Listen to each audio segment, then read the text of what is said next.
Hi, I'm Zenobia Harris, Executive Director of the Arkansas Birthing Project, and I have with me here today a little sister, Octavia Toombs. Hi, I have some questions about breastfeeding today. Okay. What are some of the benefits of breastfeeding? I'm glad you asked that question. I think a lot of people wonder about that. Well, you know, some of the earliest milk that comes out of the breast when someone's breastfeeding is called colostrum. And it's really a rich milk that's made just for that baby. It has a lot of antibodies and nutritions, and it really kind of boosts them in their early days when they come into the world, and kind of protects them from a lot of different diseases and illnesses that they could potentially get. So that's why we really encourage people to breastfeed during those first few weeks, even if it's going to be impossible or really hard to continue on.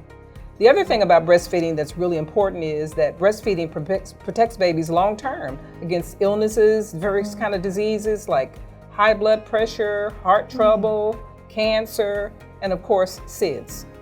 How does breastfeeding benefit a mom? Well, one thing about breastfeeding is it helps the uterus return to its natural shape earlier and faster. The other good thing about breastfeeding is that it reduces the incidence of ovarian cancer and cervical cancer in women who actually breastfeed when they have their babies. Some other things that are really great that we sometimes don't think about are that breastfeeding is a good way for a mom to bond with their baby. It really attaches them in a much more healthy and fast way, and so we really encourage that in our birthing projects and with our little sisters and sister friends. Can you tell me what is latching? Yeah, latching's when the baby's really got a good handle on breastfeeding. So when you see latching occur, the baby's mouth is open, their nose is kind of in contact with mama's breast. You hear swallowing sounds instead of smacking sounds, so you know that the baby is actually, taking the milk in. Those are the things we look for when we're looking to make sure babies have a good latch on the breast. What are some of the best breastfeeding positions to use?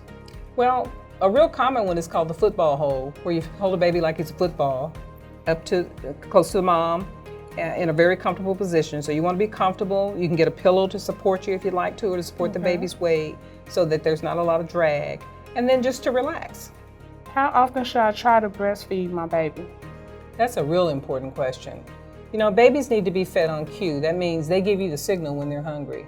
We've got to be careful though that we make sure the baby's eating enough, because you think about it, when they were in the womb, they were eating 24/7. So a lot of people kind of complain about how babies eat a whole bunch when they're first born, like every couple of hours, but it's really important because it helps the mom build up her milk supply. And it also gives the baby enough nutrients so they can begin to grow properly as we want them to.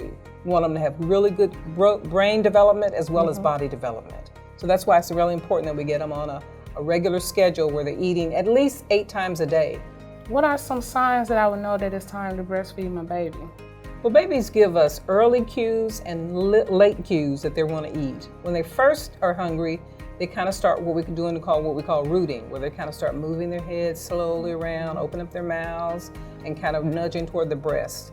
If they don't get fed, then they get a little bit more faster in those movements, and then they start really kind of kicking their legs and moving around a lot, and sometimes they start crying. So we want to try to catch them when they're early in those cue stages so they won't get all worked up to the point where they won't be able to feed successfully. Because when they get really upset, it takes a little longer to calm them down before they're able to really suck and latch on and take their milk in. How can I take care of myself while I'm breastfeeding my baby? It's real important. Breastfeeding women need about 500 more calories a day than women who aren't breastfeeding. So it's really important that you get adequate nutrition so that you can produce enough milk and also have enough nutrition for your own body to repair itself as you're recovering from having the baby. It's important that you drink a lot of fluids, because as you're making milk, you want to have enough fluid to be able to have a consistent milk supply. So the good rule of thumb is every time you breastfeed, you need to drink a glass of water or liquid. When should a woman get help while breastfeeding? That's a real good question, Octavia. A lot of women sometimes struggle with that answer. But if you feel like your baby's not getting enough breast milk, then it's important to seek out additional help and support. The other thing is if your nipples get dry or cracked and it's painful to breastfeed, it's also good to get some help from a lactation specialist or someone, a nurse or someone who's had breastfeeding experience that can help you work through those periods. Other things we look out for is if the baby's stools don't change within the first 5 days, if they still have that really dark meconium stool after 5 days, that may mean the baby's not getting adequate enough milk, and so we need to have that checked out. if baby doesn't seem to be gaining weight, if baby cries a lot and doesn't seem to be satisfied, or if you develop a fever or temperature or your breasts swell, then it's important to get some help to take care of that. Thank you, Zenobia, for answering all of my questions. I'm glad you asked them, Octavia. They're really important questions, and I think a lot of us wonder about those things sometimes, so it's good for us to share the information. Okay. Breastfeeding is one of the best ways that we can feed our babies. It ensures that our babies get a good start in life, and it sets them up to have the potential to have good health for the rest of their lives. Let's all work together to support breastfeeding.